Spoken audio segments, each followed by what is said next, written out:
오늘 한글날이죠. 세종대왕 25년에 1443년에 훈민정음이 완성해서 그 이후에 3년 후에 1446년에 이제 한글이 반포됩니다. 그로부터 이제 많은 세월이 흘러서 일제강점기 1926년에 한글날을 제정하고 이제 계속 지키고 있죠. 민족마다 이 언어가 다 있지만 글로 표현되지 않은, 그러니까 문자가 없는 민족은 아직도 많이 있습니다. 그러나 말이 없는 민족은 없죠. 이 한글이 생기기 전에 우리나라도 역시나 이 말은 소통하는 그런 도구로 존재하였습니다. 이렇게 글자들은 보통 사람들이 만들어내서 알파벳과 가나다라 여러 가지를 이제 개발을 하는데, 그러면 말은 과연 누가 이거를 먼저 만들었을까? 아무리 찾아봐도 말을 만든 사람을 발견할 수는 없습니다. 성경에 의하면 하나님이 창조하신 그때부터 인간은 무언가를 말할 수 있는 존재로 하나님이 만드셨다는 거죠. 과연 인간이 태초에 했던 첫 번째 말은 무엇이었을까? 하나님이 인간을 창조하시고 그 인간에게 동물들을 하나씩 데리고 오십니다. 그러면 그 창조된 인간 아담이 그 동물을 보시고 그 동물의 그런 어떤 부분 특징들을 보고 그 생물을 불렀는데, 그 생물을 부른 것이 곧 이름이 되었다. 이렇게 성경은 나와 있습니다. 이러한 동물의 이름을 부른 것이 처음으로 인간이 말한 내용으로 성경에 나오고 있습니다. 이 내용만 보면 얼마나 아름다운 말입니까?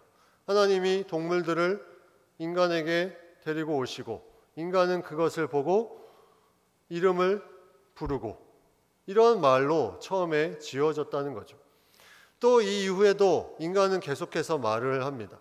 그 두 번째 말이 뭐냐면, 인간 아담이 잠들었을 때 갈빗대를 하나 취해서 그의 아내를 만들어서 주십니다.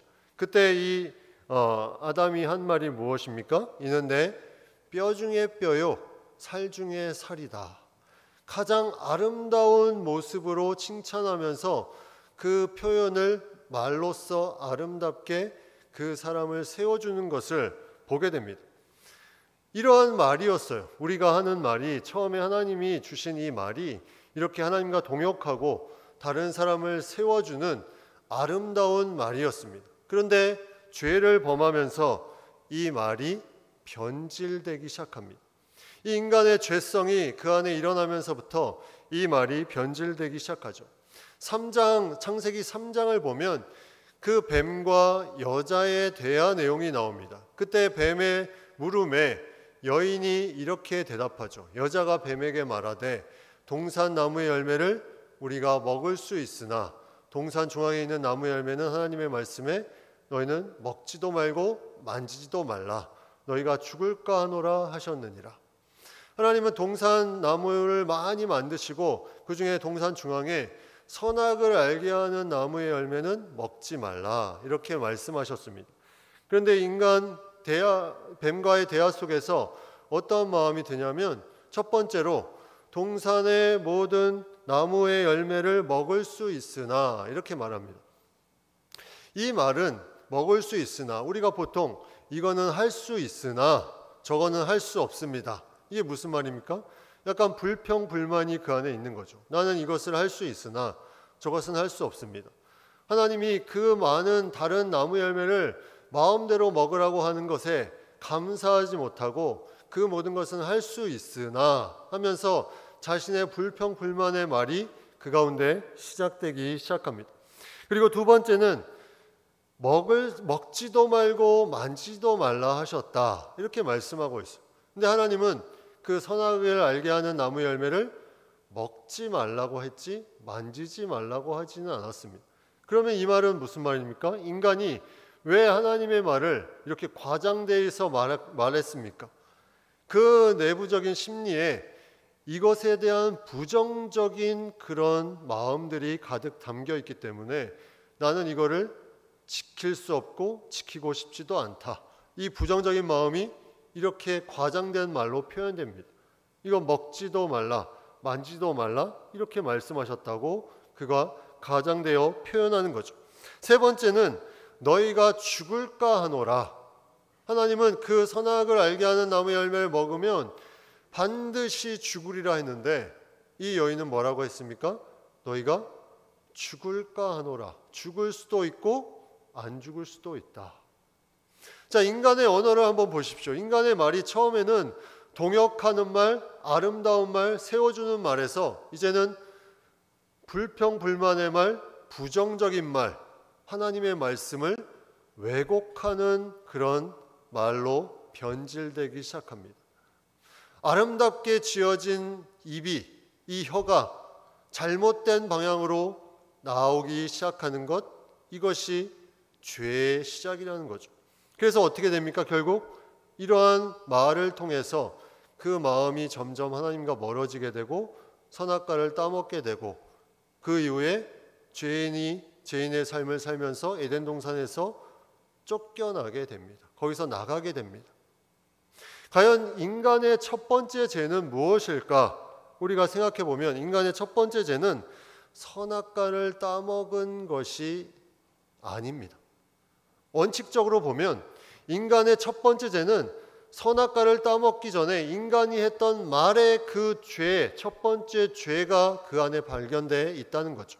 그 안에 하나님의 말씀을 왜곡하고 자신이 하나님의 말씀에 부정적인 불평과 불만을 쏟아냈고 이러한 부분들이 바로 인간의 죄를 일으키는 더 근원적인 모습이라는 겁니다.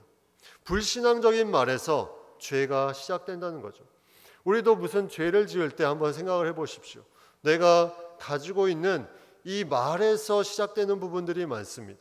이런 불신앙적인 그런 말에서 시작되는 부분들이 상당히 많다는 거죠. 인간에게 처음에 동역하고 아름다운 말을 주셨는데 여기에 대해서 불평하고 부정적인 말, 하나님의 말씀을 왜곡하는 말, 또 이후에 무슨 말을 합니까?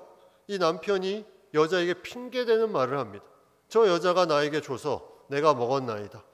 그 뼈 중에 뼈요 살 중에 살은 온데간데 없고 이제는 그 대상을 향해서 저 여인이 이러면서 핑계를 대는 말이 되기 시작합니다.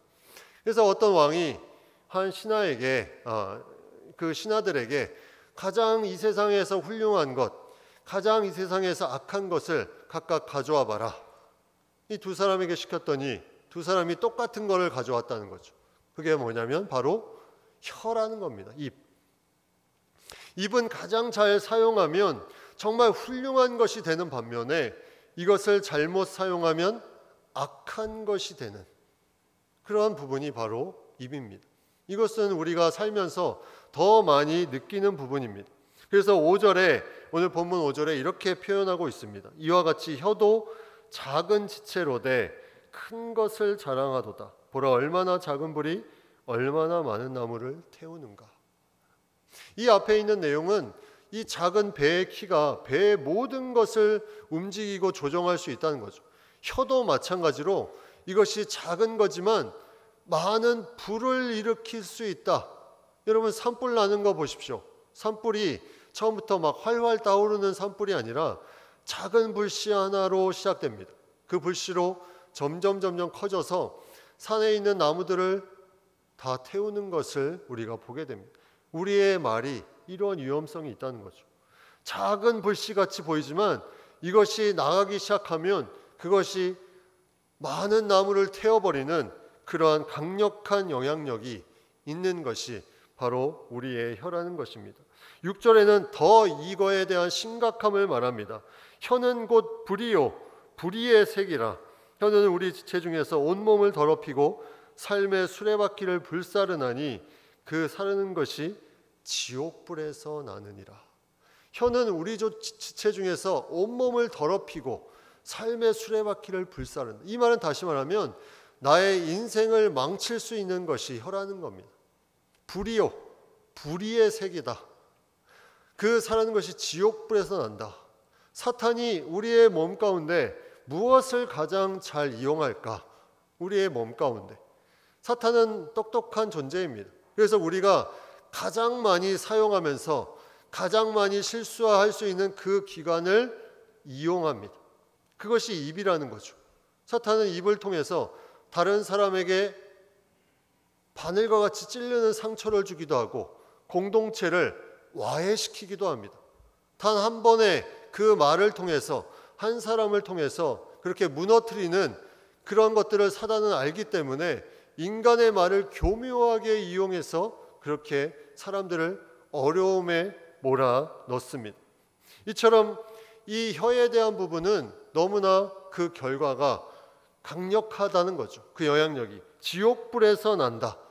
지옥불에서 난 것처럼 그 뜨거움, 그 모든 것을 사르는 그 악함, 그것이 그 안에 담겨 있음을 우리가 생각해 보게 됩니다. 그래서 오늘 본문은 말을 될 수 있으면 적게 하라. 1절 말씀에 내 형제들아 너희는 선생된 우리가 더 큰 심판을 받을 줄 알고 선생이 많이 되지 말라.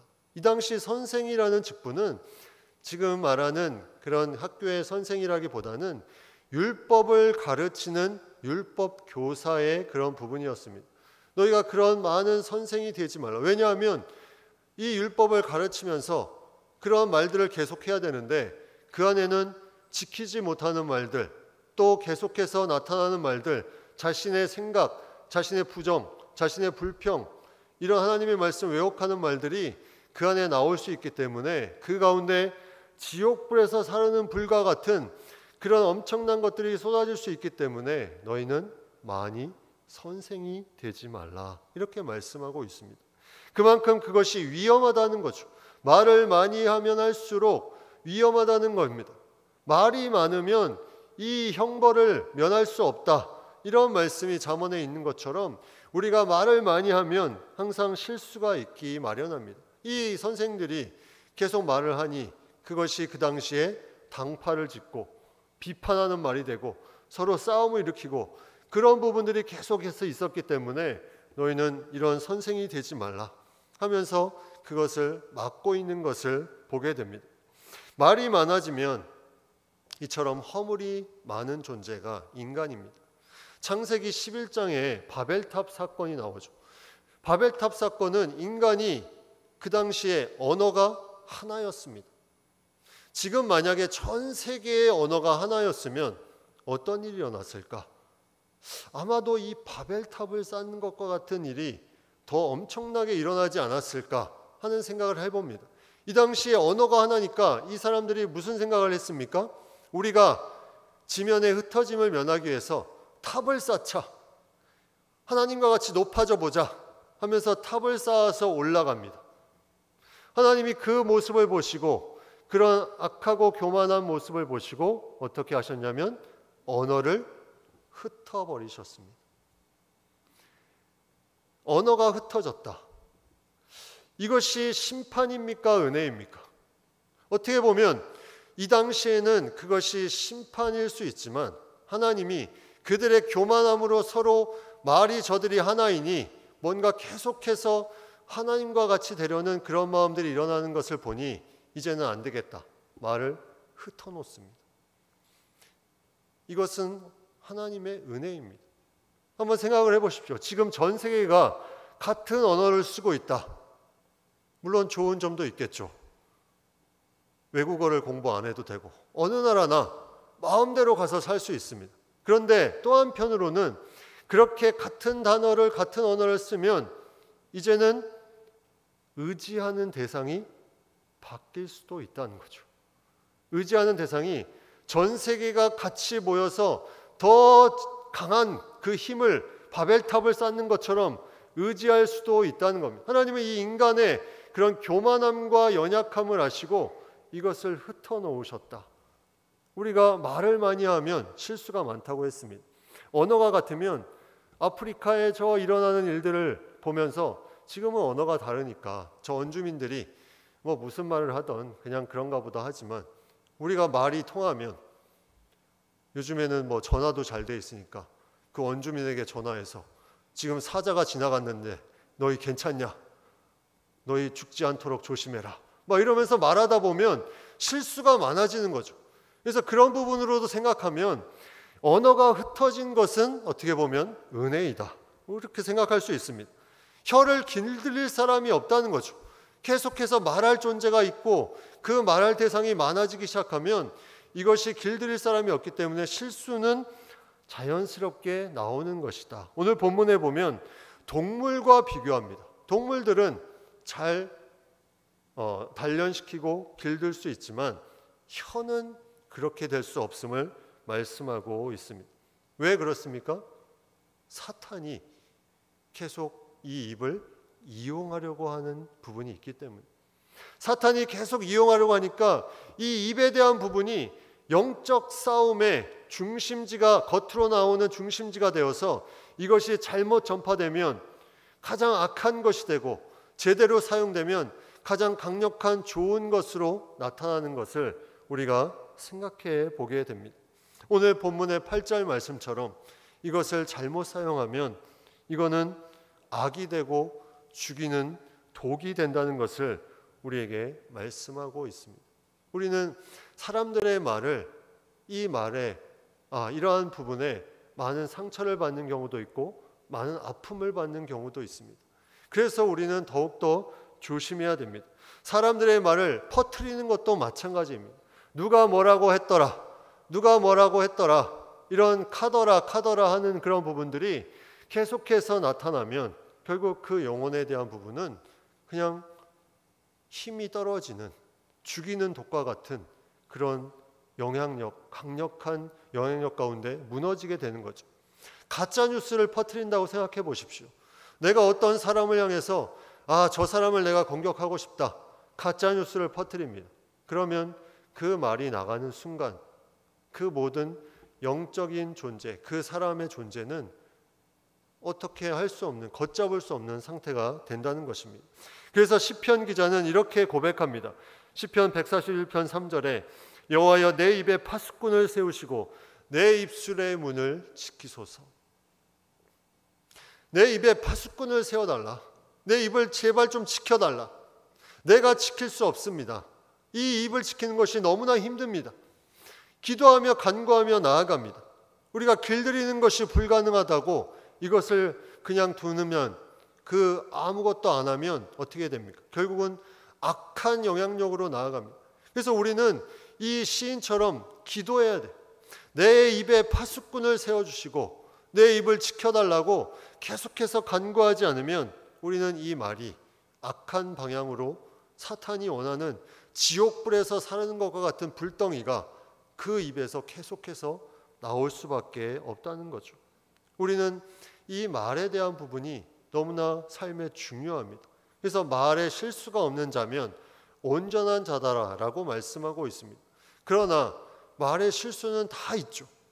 그래서 온전하게 될 수 없지만 그렇다고 우리가 내려놓을 수 없습니다. 계속해서 하나님은 내가 온전하니 너희도 온전한 대로 나아가라고 말씀하고 있습니다. 우리가 노력해야 됩니다. 이 말에 대한 부분들을 우리가 정말 하나님이 기뻐하시는 처음에 만드셨던 동역하는 말, 사람들을 세우고 칭찬하고 격려하는 말, 그런 말로 나아가야 됩니다. 말을, 우리의 입을 잘 다스려야 된다는 거죠. 그러면 어떻게 그것을 다스릴 수 있을까? 우리가 입의 말이 우리에게 주신 선물이라고 생각을 해보십시오. 이 말이 나가는 것이 저 사람에게 주는 선물이다. 그러면 그 선물의 처음에 내용을 한번 생각해 보십시오. 자, 선물을 주는데 가짜가 좋습니까? 진짜가 좋습니까? 당연히 진짜가 좋습니다. 내 입을 저 사람에게 말하는데 내 속에서 가짜를 주고 싶습니까? 진짜를 주고 싶습니까? 가짜를 주게 되면 그 사람에게 좋지 않은 영향을 미칠 뿐만 아니라 본인에게도 좋지 않은 영향을 미치게 됩니다. 잠언 12장 19절 말씀에 진실한 입술은 영원히 보존되거니와 거짓 혀는 잠시 동안만 있을 뿐이니라. 거짓 혀는 잠시 뭔가를 모면하는 것처럼 느낄 수 있게 해주지만 실제도 아닐 뿐만 아니라 잠시 후에 그 모든 것이 다 들통이 납니다. 그래서 진실된 혀는 영원히 보존된다. 계속해서 그 혀가 그 사람에게 좋은 영향으로 나중에 시간이 지나도 그 사람이 나에게 이런 말을 해주었지, 그 나를 다시 일으켜준 그 한마디, 그것이 그 사람을 다시 살아갈 수 있는 힘을 갖게 해준다는 거죠. 이처럼 말은 중요합니다. 야고보서 이 저자가 야고보 1장 26절에 이 말씀을 합니다. 누구든지 스스로 경건하다 생각하며 자기 혀를 재갈 물리지 아니하고 자기 마음을 속이면 이 사람의 경건은 헛것이라. 충격적인 말을 합니다. 나는 경건하다고 생각했습니다. 나는 예배도 드리고 헌금도 하고 봉사도 하고 경건하다고 생각했는데 자기 혀를 재갈 물리지 않았어. 이 입에서 나오는 것이 지옥불에서 사는 것 같이 다른 사람을 찌르고 아프게 하고 하나님의 뜻과 반대되는 말들을 내뱉기 시작합니다. 그러면 결국은 그것은 자기 자신을 속이는 것이 되고 그 경건이 헛것임을 사람들이 알기 시작하고 본인도 그것을 통해서 큰 고통 가운데 아픔 가운데 처하게 된다는 거죠. 베드로도 이 말에 대해서 말합니다. 베드로전서 3장 10절에 생명을 사랑하고 좋은 날 보기를 원하는 자는 혀를 금하여 악한 말을 그치고 그 입술로 거짓을 말하지 말라. 생명, 헬라어로 조엔, 이 생명은 바로 영적인 생명을 말합니다. 우리가 생명을 사랑하고 네가 하나님이 주신 그 영적인 생명을 사랑하고 좋은 날 보기를 원하냐? 하나님이 주신 그 마지막에 천국의 소망을 가지고 살아가기를 원하냐? 그러면 악한 말을 그치고 거짓을 말하지 말라. 여러분, 거짓을 말하는 것이 습관이 되면 우리 안에 소망이 없어집니다. 그리고 그것을 통해서 내 자신의 영이 생명을 사랑하는 그 마음이 점점 희미해지는 존재가 이 인간이라는 거죠. 그래서 우리는 이 마음을 자기를 속이는 이런 말들을 하는 것이 아니라 진실된 말을 선물로 줄 수 있어요. 진실된 말을 전해주어야 됩니다. 이것이 중요합니다. 두 번째는 이 선물의 내용 이후에 두 번째는 이제 선물이 그 내용이 있으면 어떻게 해야 됩니까? 이 선물을 잘 포장을 해야지. 포장. 어떤 포장을 하느냐에 따라서 틀립니다. 이것을 잘 포장하는 것과 포장하지 않고 이상하게 과격하게 전달하는 것은 완전히 다릅니다. 어떤 딱딱한 물건을 갑자기 자신의 몸에 온다고 생각해 보십시오. 그 몸에 멍이 듭니다. 상처가 납니다. 그런데 그 딱딱한 물건에 요즘에 그 택배에 많이 쓰는 그 뾱뾱이를 쫙 감아서 전달하면 상처가 나지 않죠. 포장이 어떻게 되느냐, 포장이 부드럽냐 딱딱하냐에 따라서 그 말의 영향력이 달라집니다. 잠언 15장 1절 말씀에 유순한 대답은 분노를 시게 하여도 가격한 말은 노를 격동하느니라. 유순한 대답은 분노를 시게 합니다. 대답을 할 때 아무리 좋은 대답이라도 내가 강하게 노를 바라면서 대답하는 것과 유순하게 부드럽게 대답하는 것은 천지 차이라는 거죠. 그래서 우리는 이 유순한 대답, 부드러운 대답의 이런 부분들을 잘 훈련해야 됩니다. 도미니카 공화국 출신의 미국의 심리학자이자 대학 교수인 존 가트맨이라는 분이 무려 36년간 3,000쌍 이상의 부부를 연구했습니다. 근데 3,000쌍 이상의 부부를 연구한 결과가 정말 놀라웠습니다. 그 연구 결과는 뭐냐면 부부들이 다투고 싸우고 이혼까지 가는 것은 그들이 말하는 대화의 내용에 있지 않았다는 거예요. 또한 성격 차이도 아니었다는 겁니다. 사람들은 성격 차이라고 느끼고 있었지만 그가 연구해 보니까 여기에 가장 중요한 핵심 요소가 있었으니 그게 뭐였냐면 대화 방법이었다는 거예요. 대화 방법, 포장. 이 대화를 전하는 이 포장 방법이었다는 겁니다. 이 존 가트맨 박사가 이것을 연구하면서 4가지의 그런 부정적인 포장을 그가 얘기를 합니다. 모든 부정적인 그런 부분이 다 나쁜 건 아니지만 이 4가지가 가장 인간과 인간, 특히 부부 사이에 이 연구를 했으니 이 부부 사이에 갈라놓게 되는 4가지 중요한 요소가 있었다. 그래서 이 박사는 이 부부가 심리 상담하러 오면 94%를 맞춘다고 합니다. 그가 그런 연구 결과를 내놓았습니다. 그 대화 포장하는 방법이었어요. 그 첫 번째가 뭐냐면 바로 비난입니다. 대화를 비난이라는 포장에 쌓여서 전달하는 이런 거죠. 잘하는 것이 하나도 없어. 도대체, 맨날, 한 번도, 절대 이런 단어를 많이 사용할 때 그 사이가 멀어지는 것을 보게 된다는 거죠. 두 번째는 방어입니다. 내가 어떤 부분에 대해서 들려오는 말들을 막는 거죠. 이런 것입니다. 내 탓이지, 너의 탓이지 왜 내 탓이냐? 그러는 넌 뭘 잘했는데? 이런 식으로 방어하는 것이 결국은 이것이 부부 사이를 어지럽게 만드는, 힘들게 만드는 두 번째 그런 부정적인 포장이라는 거죠. 세 번째는 경멸입니다. 경멸은 이런 겁니다. 잘난 척을 하긴 주제 파악이나 하지. 이런 뜻으로 포장해서 보낼 때 이것이 충격적으로 그 사람의 마음을 다쳐버리게 한다는 거죠. 네 번째는 담쌓기입니다. 담쌓기. 그래, 너 혼자 잘 떠들어라. 지겹다, 지겨워. 여러분, 이게 꼭 부부 사이의 그런 대화에만 있습니까? 우리 인간과 인간 사이에 다 있을 수 있는 대화 방법입니다. 만약 내 입술에 누군가를 향해서 이러한 표현 방법들이 내 마음속에 일어나고 있다면 그것은 그 사람이 이미 그 사람에게 전해주고자 하는 마음의 어떤 모든 것이 다 닫혀져 가고 있다고 생각할 수 있다는 거죠.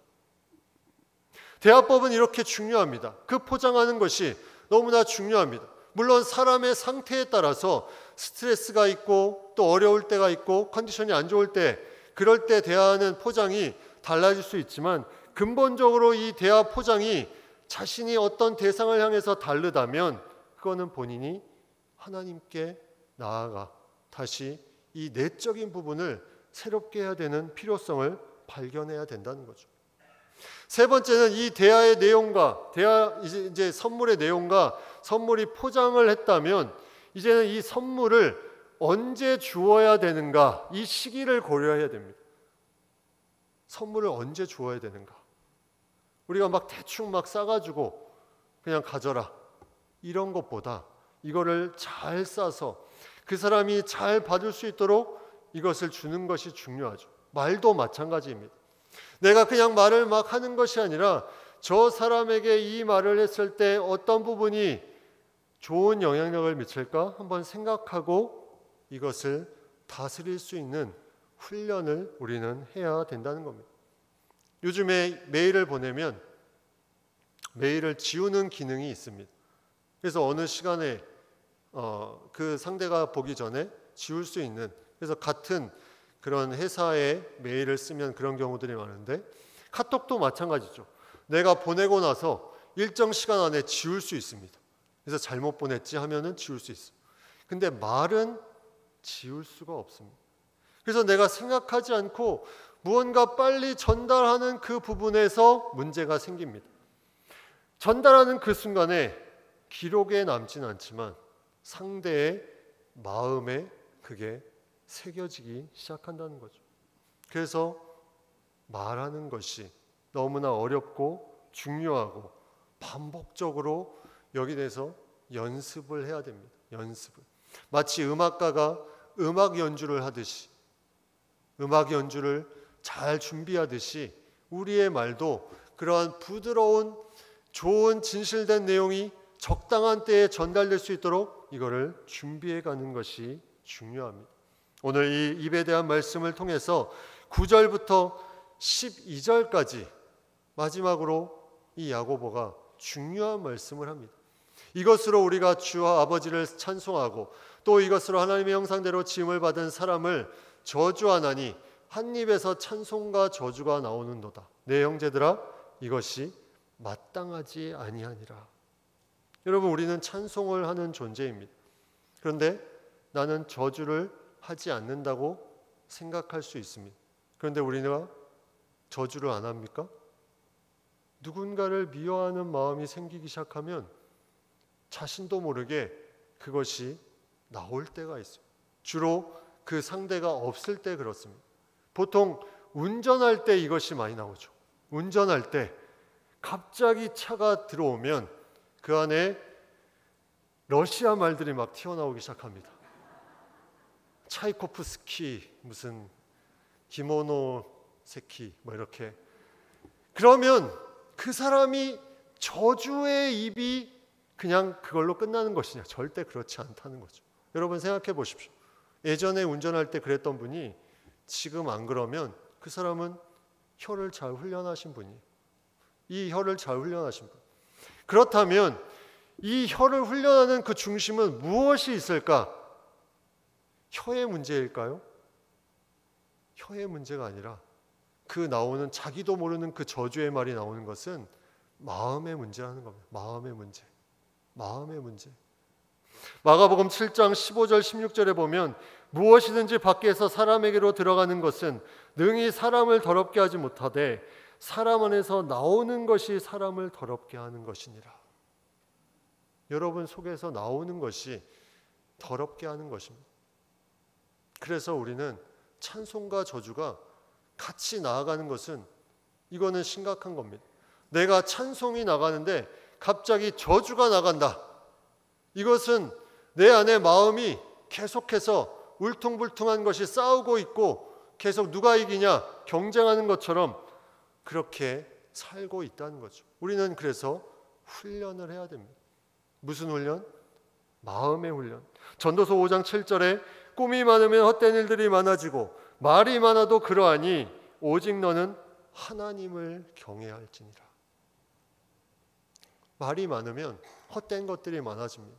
그래서 이 전도서 기자는 하나님을 경외하는 것이 바로 이 모든 너의 말을 지켜주고 헛된 것을 없애주고 네가 원래 하나님께서 만드셨던 하나님과 동역하는 존재, 아름다운 말을 해주며 사람들을 세우는 존재, 그 존재로 나아갈 수 있음을 우리에게 말씀해 주고 있습니다. 경우에 합당한 말이 은쟁반의 금사과와 같이 아름답게 전달되는 것, 이것이 하나님이 우리에게 주신 이 입술의 놀라운 영향력 선물입니다. 이것이 어떻게 쓰이느냐? 우리의 삶에 그리고 우리 주변 사람들의 삶에 너무나 중요한 영향을 미칩니다. 한 입으로 찬송과 저주가 나간다. 우리가 이 말씀을 경고 삼아서 우리가 온전케 되는 것, 이것을 향해서 계속 나아갈 수 있다면 하나님께서 그 모습 가운데 다시 그 입술을 아름답게 사용해 주실 것입니다. 같이 기도하겠습니다. 하나님, 우리에게 귀한 입술을 허락하심에 감사드립니다. 이 귀한 말을 하나님 태초에 창조하신 대로 하나님과 동역하며 많은 사람들을 세워주며 칭찬하며 격려하며 하나님의 뜻 가운데 사용될 수 있도록 저희를 강하게 붙잡아 주시옵소서. 주의 놀라운 영광 가운데 하나님을 경외하는 가운데 훈련되게 하시고 그 훈련된 가운데 저의 입술을 통해서 아름다운 선물들이 우리 주변 사람들에게 잘 전달되어 줄 수 있도록 우리의 입을 사용하여 주시옵소서. 예수님의 이름으로 기도드립니다. 아멘.